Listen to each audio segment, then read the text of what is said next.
ये लोग बंद करते हैं। तो ये जो ड्रामा कर रहे हैं मंदिर के नाम पे, गांव गांव बस लगा के अधिकारी भैया आ रहे थे गौरीराम से, कह रहे हैं साहब बस में नहीं चलता, पूरा कई हजार करोड़ रुपया ये सब ले जाके फूक दिए।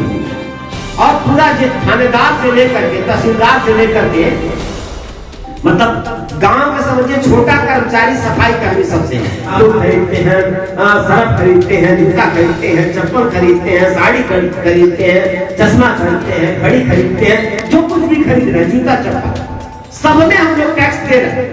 वो सारा टैक्स का पैसा हमारा जा रहा है। ये मत सोचिएगा कि बड़का अमीर लोग बड़का टैक्स ले रहे हैं, वो सबन से बहुत ज्यादा हम टैक्स देता है।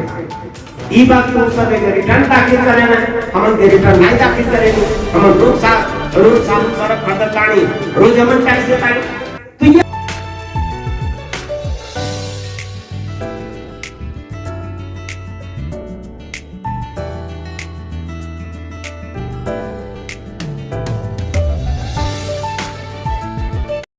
जय भीम साथियों, 29 जनवरी 2024 यानी इसी सोमवार को अंबेडकर जनमोर्चा के द्वारा जन आक्रोश मार्च निकाला जा रहा है, जिसमें बड़ी संख्या में लोग शामिल हो रहे हैं। ये जन आक्रोश यात्रा चौरी चौरा से, जो शहीदों की भूमि है, शहीद स्थली है, शहीद स्मारक से, चौरी चौरा से गोरखपुर बाबा साहब डॉक्टर अंबेडकर चौक तक ये जन आक्रोश मार्च निकाला जा रहा है। आप सभी लोगों से आग्रह है कि आप बड़ी से बड़ी संख्या में इस जन आक्रोश में शामिल जरूर होइएगा। ये जन आक्रोश यात्रा, जो जन आक्रोश मार्च है, ये अपने हक के लिए, अपने अधिकार के लिए है। आप सभी जानते हैं कि अंबेडकर जनमोर्चा लगातार विगत वर्षों से दलित, पिछड़ा, गरीब, भूमिहीन जितने भी लोग हैं, इन लोगों को प्रति परिवार 1 एकड़ जमीन दिलाने का मांग लेकर के हम लगातार आंदोलन चला रहे हैं। इस आंदोलन के तहत सरकार ने हम लोगों को गिरफ्तार भी किया, हम लोगों को कई तरह से प्रताड़ित भी किया, और सरकार ने कोशिश किया कि इनको डरा दिया जाए। लेकिन हम सरकार को यही बताना चाहते हैं कि हम डरेंगे नहीं, हम लड़ेंगे, और तब तक हमारी लड़ाई जारी रहेगी जब तक प्रति परिवार दलित, पिछड़े, गरीब, भूमिहीनों को प्रति परिवार जब तक 1 एकड़ जमीन दिला नहीं देंगे, तब तक हमारी लड़ाई जारी रहेगी। ये लड़ाई हम जीतेंगे तो हमारी पीढ़ियां आबाद हो जाएंगी, गुलामी करने के लिए मजबूर नहीं होंगी। सब हमारे जो बच्चे हैं उनको जमीन के मालिक बनेंगे। इसलिए इस हक की लड़ाई में, इस सम्मान की लड़ाई में आप जरूर आइए। 29 जनवरी 2024 को चौरी चौरा से गोरखपुर यात्रा जन आक्रोश मार्च आएगा, आप जरूर शामिल होइए। चौरी चौरा 29 जनवरी 2024 को। जय भीम। वो बहाना बहुत अच्छा निकाला। इसलिए साथियों, ये मेरा आपसे आग्रह है कि आप लोगों को जवाब भी देना है, आप लोगों को लोगों से सवाल भी करना है। डरने की जरूरत नहीं है, क्योंकि जो दूसरे लोग जिनको हमने मजबूत किया, हम नहीं बोले उसी का वो फायदा उठा लिया।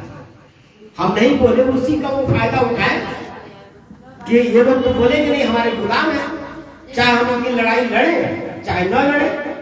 तो ठीक है, आज हमारी ताकत कम दिख रही है, लेकिन ये कम ताकत नहीं है, आपकी ताकत इतनी बड़ी है कि उसका असर सरकार पर दिखा ना। भाई आज तक सरकार का मुख्यमंत्री कभी जमीन के सवाल पर बयान नहीं देता, लेकिन जब हम लोग 10 अक्टूबर का आंदोलन किए, उसके बाद लगातार मुख्यमंत्री ने बयान दिया। तो मुख्यमंत्री का बयान देने का मतलब कि हम जमीन की लड़ाई 75% जीत चुके हैं, 25% अब लड़ाई बाकी है। अब दोनों स्तर पे हम लड़ेंगे। हम लोग 29 जनवरी को जन आक्रोश मार्च इसीलिए निकाल रहे हैं कि अब हमारी लड़ाई, ये मौका बहुत अच्छा है और समय भी बहुत अच्छा है। टाइम इसलिए अच्छा है कि चुनाव एकदम सर पे, और सरकार को डराने का एकदम टाइम है, क्योंकि इसी में सरकार डरी हुई है। कि अब तो चुनाव है, और इसी चुनाव में अगर हम लोग इस मुद्दे को गर्म करेंगे तो भाजपा भी, मोदी और योगी भी एकदम निराश नहीं है कि अगर गांव में, हर गांव में अगर ये सब खड़ा हो जाएंगे तो हमारे तो कार्यकर्ता गांव में जाने पे एकदम। और मार्च और अप्रैल में चुनाव होगा, मार्च और अप्रैल में चुनाव होगा, तो ये मौका बहुत अच्छा, इसी में हम सरकार को एकदम ऐसी तैसी कर देंगे। और सरकार इस बात को समझ रही है, आपकी जमीन की ही लड़ाई है कि अब इस जमीन से लोगों का ध्यान भटकाने के लिए सरकार ने क्या किया है, मंदिर का मुद्दा उठाया है, मंदिर का प्रोपगंडा खड़ा किया है, मंदिर का हब्बा कब्बा फैलाया।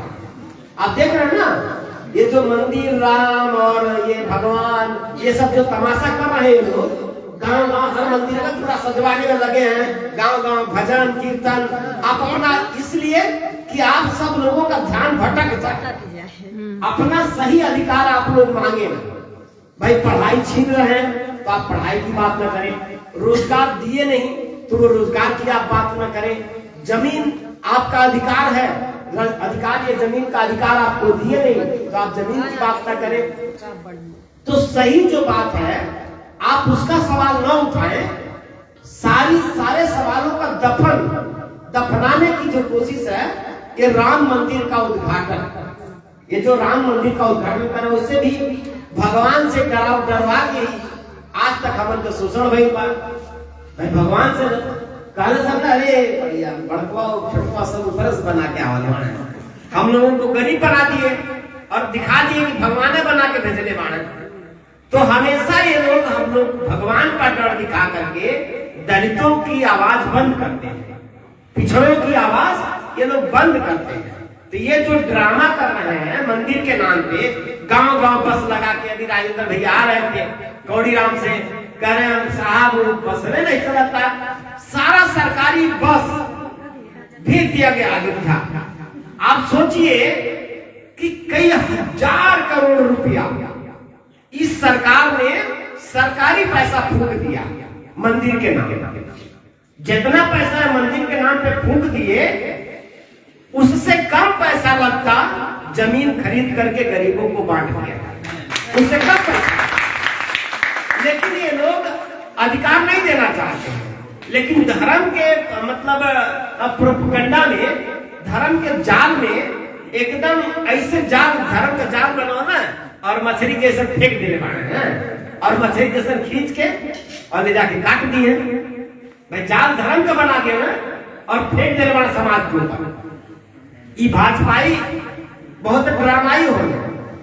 भाई नरेंद्र मोदी देख ही रहे हैं, देश का प्रधानमंत्री, इतना नालायक प्रधानमंत्री, वो 10 दिन से जाके अयोध्या में बैठा है।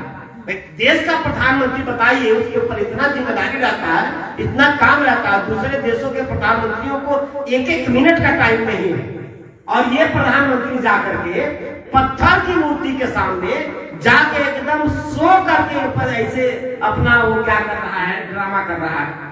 भाई पत्थर की मूर्ति में इतना दम होता, तो भाई तुम ही तो कहते हो कि हमारा देश इतने दिन तक गुलाम रहा, तो पत्थर की मूर्ति क्यों नहीं गुलामी समझ आई? तुम कर बहुत ताकतवर हमारा पत्थर का मूर्ति, तो पत्थर का मूर्ति काहे नहीं वो तमाम से सीमाओं पर, बॉर्डर पे लगा देते पत्थर की मूर्तियां, धड़ाधड़, जब से दुश्मन घर में से नहीं निकल पाते, वो अंतर्यामी जान जाते कि फला घर से दुश्मन निकलने वाला है, वही दाग देते, तो वो दाग नहीं पाएंगे। मतलब ये भ्रम पैदा कर रहे हैं, कोरोना में भ्रम पैदा कर रहे हैं। बताइए कोरोना में इतने लोग मर गए, तुम्हारे भगवान में इतना दम था, तो उस भगवान ने कोरोना में मरे लोगों को क्यों नहीं बचाया? भाई कोरोना फैला तो सबसे पहले मंदिर में के गेट बंद किया गया। हमारा जान कौन बचाया? डॉक्टर बचाया, हमारा जान तो डॉक्टर बचाया। तो डॉक्टर भगवान है कि वो पत्थर का मूर्ति भगवान है? वो डॉक्टर भगवान है ना, तो हमारा जान डॉक्टर बचा। तो उस समय तुम्हारा भगवान इतना कमजोर कि उसको सबसे पहले उसी को कोरोना पकड़ लेता। तो जो इतना कमजोर हो तुमको क्या दे सकता भाई? लेकिन पूरे देश के आदमी को ऐसा जाल फंसाए सब कि पूरे देश में प्रधानमंत्री, मुख्यमंत्री, कई प्रदेश और पूरा कई हजार करोड़ रुपया ये सब ले जाके फूक दिए और पूरा थानेदार से लेकर के तहसीलदार से लेकर के मतलब गांव के समझिए छोटा कर्मचारी सफाई कर्मी सबसे सफाई कर्मी से लेकर के मतलब वो ग्राम पंचायत अधिकारी से लेकर तहसीलदार से लेकर एसडीएम से लेकर डीएम कमिश्नर प्रमुख सचिव तक जितना आईएएस पीसीएस जितना अधिकारी बांटे सबन का ड्यूटी यही में लगल था। जानते हैं वहां मंदिरवा पर तो ड्रामा हो ही रहा है, जितना नाचने गाने वाले फिल्मी सब जितना आए हैं वो तो अयोध्या में बुलाए हुए हैं। गौवा गौवा मंदिरवन पर हर कीर्तन करवावत है, हर कीर्तन करावता वहां तहसीलदार के ड्यूटी लगल बा।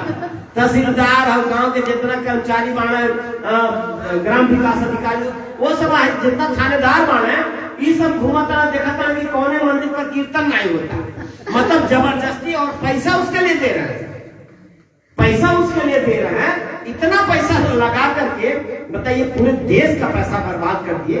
इससे कितने गरीबों के घर में रोटी पहुंची बताइए, इससे कितने बेरोजगार नौजवानों को रोजगार मिल गया बता दीजिए, इससे कितने नौजवान जो पढ़ लिख करके बेरोजगार कुंठित होकर के रोड पर तमाम बेरोजगार नौजवान आत्महत्या करने के लिए मजबूर हैं, वो बेचारे नौजवानों को कितना भविष्य उनका बन गया। लेकिन ये सब लोग हम लोग सही बात बोलेंगे, हम लोग सच्ची बात बोलेंगे तो ये सब क्या कहेंगे, अरे ये लोग धर्म के विरोधी, अरे तुमको पूजा करना तो अपने घर में पूजा करो।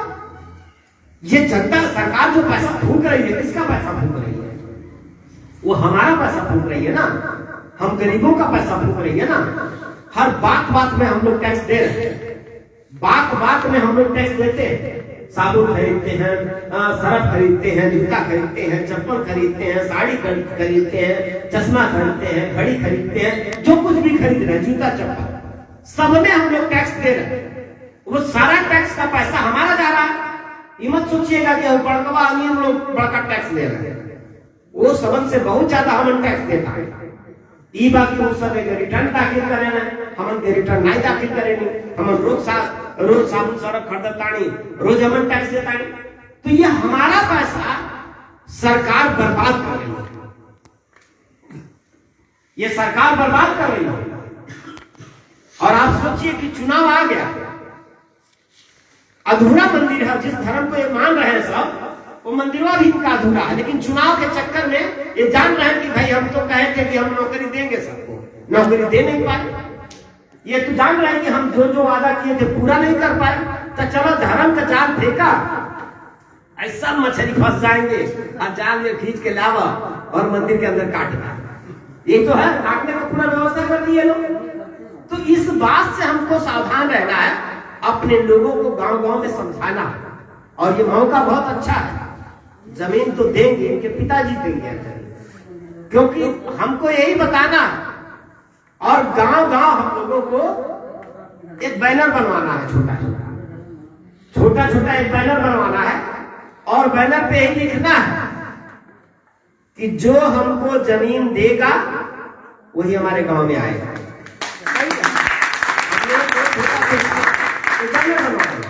ये भी लिखना है कि जो जमीन की लड़ाई में हमारा शामिल होगा उसी पार्टी का कार्यकर्ता हमारे गांव में आएगा, नहीं तो गांव में आना मना। ये बहुत साफ साफ बात करना है। जब हम लोग बगावत करेंगे तभी हमारी बात कोई सुनेगा, नहीं तो इन्हें पता चला लड़ाई लड़त अम्बेडकर जन मोर्चा तो गए सपा के कोनो नेता, अखिलेश यादव का कोनो नेता आ गई हमारे गवर्नर बगलिया में, अरे आया आवा बाबू पानी पिया।